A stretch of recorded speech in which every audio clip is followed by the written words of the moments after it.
What's up guys, it's Tyler. Today we are here talking about the top 5 mods for your 2.2/2.4 Cobalt. Alright, so as always, I'm going to start this top 5 mods video out with maintenance. First thing you should do before you mod any car is just general maintenance. Make sure your brakes are good, make sure your crap's not clunking around. Nobody likes to get in a car that clunks and bumps down the road, and you have to diagnose that before or after getting your mods. Get everything in check before starting your mods. With the 2.2 and 2.4 Cobalts, you know, we're kind of the underdogs. Behind me I've got my 2007 Cobalt. I've had this for 6 or 7 years now, and it's actually what got me started into ZZP. I was a customer, and then here I am. So with these cars, because they are an underdog and because they're NA, you're starting at a lower point. You know, you've got a couple passes you can take. So my advice to start is have your expectations out in front of you and kind of plan what you want for your build before going at it. Biggest thing here is 2005 and 2006 2.2 guys. Unfortunately, there's just no tuning support. So if you know that going into the car, you know, you might just use it as your daily driver and toss a couple mods on and call it a day. But 2007 up cars or any of the 2.4 cars are fully tunable through HP tuners. So whether you want to stay NA or go boosted down the line, you can do that. So once your expectations are set, you know, you've decided, okay, this is going to be my daily and I want to do a couple fun things to it, or this is going to be a race car. And you know, you can take it either way. This has been my daily for 6 years and it's never let me down. I've modded it, it's been a fun car, and they can be.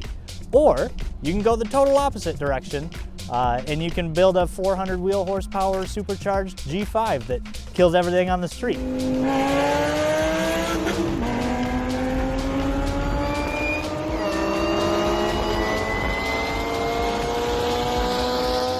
So once you have that expectation ready and in front of you, and you know you have your plan set out, then it makes modding a little easier. You don't have to do things a couple times. You know, I've redone the suspension on this car 5 times, and if I would have went back, I would have just stuck with the coilovers from the beginning. So with all that said, let's get into your top 5 mods. Mod number 1, and I'm going to do this a little differently than our typical top 5 mod videos, is going to be suspension. Not a specific product, but just suspension in general. You know, the base models, they sit pretty high. They've got some small wheels. They've got crappy tires. They're not a super fun handling car out of the box. So that's why I say start off with suspension. You know, it's something that everyone will enjoy. You don't have to slam it real low, but there's few key things that you can do. LE5 control arms, we have those on our site. Those come from the higher level Cobalts. Those are a great mod for anyone. Sway bars, front and rear. I've had the rear sway bar on my car for years and it handles great. I've had no need to put the front one on, but some people like that as well. And then it's going to be addressing the shocks and springs. So like I said, the base Cobalt sit pretty high. So if you want something with a mild drop, do you know, our KYBs and ZZP springs. That gives you a nice 2.5 inch drop over stock. You're not going to be scraping, banging oil pans everywhere, but it's a nice compromise. And like I said, it'll make the car really fun. Or you can go with a full coilover setup. You know, like I said, that's what I have on my car now. I've had the BCs on for years, and I leave them at the same height all winter. I drive it all winter. I drive it all summer. It's great. It's a perfect height. You know, I could go a little lower, but I think suspension is something that every base model guy should address, and I think it's going to make your car a lot more fun. Mod number 2 is going to be exhaust. This is a big one that we get a lot of questions about, and you know, the 2.2s and 2.4s, they can sound pretty good, but you got to pick your exhaust mods correctly. With any of the Ecotec cars, you don't need 3-inch. Guys, 90% of you don't need a 3-inch exhaust. You know, if you're making 400 wheel, then sure, you probably do. But for guys like us making mid-hundreds, you know, you don't need a 3-inch exhaust. So my recommendation would be our shorty header, our 2.5-inch downpipe, and our 2.5-inch catback with resonator and muffler.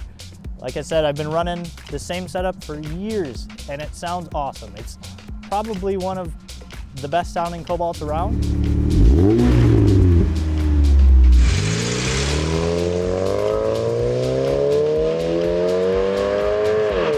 Not to humble brag or anything, but no, it's just a good solid setup.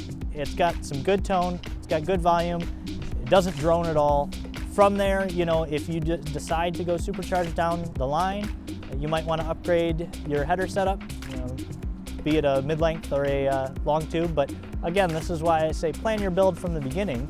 If you know you're going to go supercharged and you want to buy the long tubes at the beginning before you do the supercharger kit, then do that. You know, it's not going to hurt the car. You're just going to lose a little power down low. Mod number 3 is going to be intake. The stock intake for the 2.2 and 2.4 honestly really isn't that bad. The big choke point is going to be the intake tube itself. The airbox flows quite well, actually. So we have a replacement intake tube. It's nice aluminum powder coated, looks great. And then pair that with a Canon drop-in filter, and honestly, that's all you need. 2.2 guys, you can swap the 2.4 intake manifold on. That doesn't require any tuning if you retain your same throttle body. It kind of shifts the power band a little and gives you a little extra horsepower, but you know, again, nothing massive, but it does help. 2.4 guys, like I said, same thing. Drop-in filter and an intake tube, that's really all you need. Mod number 4 is going to be what you all expected, is boosting the car. NA can only get you so far on the Ecotecs. Unfortunately, they don't make a ton of power. You know, they can be plenty fun. I rip around on this all day and get 30 miles a gallon. You know, sometimes it's more fun to drive a slow car fast than a fast car fast. So I've been totally happy with this, and you may be too. But if you do want that little extra boost over NA, you're looking at 2 routes. You can go supercharged or turbocharged. We have a bolt-on kit for both. The supercharger kit uses an M62 and LSJ intake manifold. The rest of the components are in the kit. You can bolt it right up, and it's a pretty hefty jump over stock. You know, you're looking low mid 200s depending on what fuel you choose, etc. If you want even more than that, and the biggest thing is going to be torque, then you might want to look into going turbocharged. We have our 2.224 turbocharger kit that uses a stock KO4, which is a smaller turbo, but especially on these cars that have a little more displacement over the 2 liters, spool is nearly instant, and you're gonna make a ton of torque. I mean, it's pretty impressive. NA, you're not making a ton of power, mid 100s, high 100s if you're really pushing it, but you know, a KO4 car properly set up will surprise you. And then from there, you can build off the kit. Because it uses a KO4 manifold, you can run our 6758, our 7163, our Z54, our Z57, any of those. They're all going to bolt on. Now, caveat, with those, you are going to need forged internals. Unfortunately, while the engines are great and they can last a long time, I'm at 180K on this, when you're making power, they're likely going to break. Sad day, but if you plan ahead of time and know that that may be on the horizon, then you know you might be able to set another block aside. But realistically, low 200s is kind of the breaking point on the 2.2s. The older 2.4s, 05, 06, you can get a little bit further into the 200s, but really, especially on a KO4 car, you're going to be making a ton of torque, and torque is what bends rods. So plan ahead. Like I said, if you want to make 300-400 horsepower, you can do it.